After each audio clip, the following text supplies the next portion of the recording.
If this is a professional recording, there is no way you can tell how big voice is.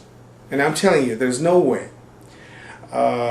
You can manipulate the voice. You can make a smaller voice sound bigger than the bigger voice in reality. So that is because of technique. You know, the microphone can be fixed. It depends on how close microphones are. The more realistic recordings are when the microphones are at least a couple of meters away. So let's say if they are at least 6 meters, 8 meters away from the singer, then microphones catch the sound more or less objectively. Again, we cannot trust it 100%, but it's more objective. When you have a microphone close to your mouth, there's no way you can tell how big voice is or how small voice is. Probably if it's too small, you can tell. But how big it is, it's really no way to tell, because you will judge by the color. Let's say if somebody has a darker voice, usually dark voices are dramatic voices, so you will say, oh, this voice is dramatic. Okay, it will catch up the essence of this a lot of chest, scuro in a voice. And about chiaro, you don't have to worry, because the microphone takes the voice and projects it itself. It makes an illusion of projection.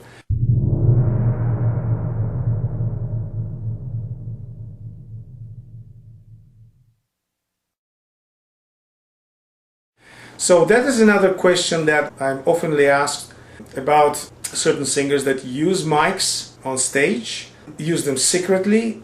Honestly, I've never seen anyone from my colleagues doing this, but I've heard, not from the third person, from friends of mine, the true stories of some singers being mic'd. I mean mic'd personally.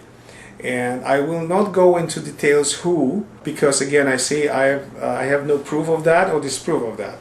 And then if time comes like this, those singers don't have to worry about projection anymore. That might even change the whole notion for the opera. Though technique will stay basically the same, opera has a certain standards for the voice and vibrato and the color, but a big and small voice will lose its vitality, if you like, because you don't need to be big anymore. You just need to be classically trained, and you can sing it with a small voice. And then the future of the opera will be not the big voice, but beautiful voice and good looking. So that's the future of the opera.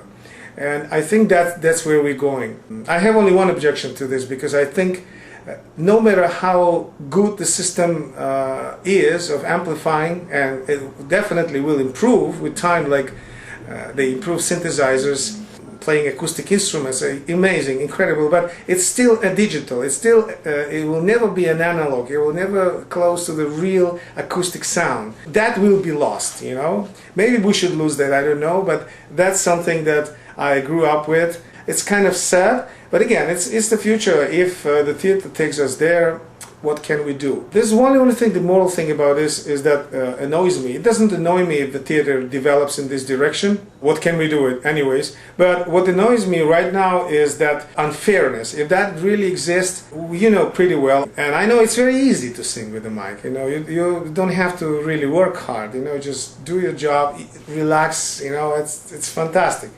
And so I know if somebody gives me the mic secretly and somebody else sings without the mic, I'm working like 3 times easier. It's easy for me. That's unfairness. And plus, the secrecy that they surround these singers around, they don't tell anyone that these singers are singing with the mic. So it's kind of weird situation right now. That's what the rumors are saying.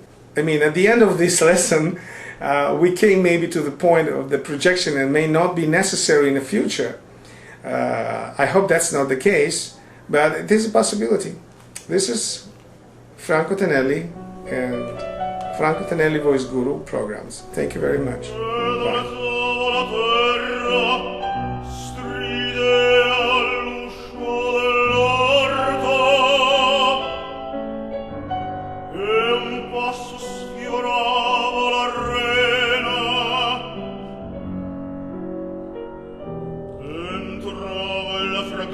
Nicodem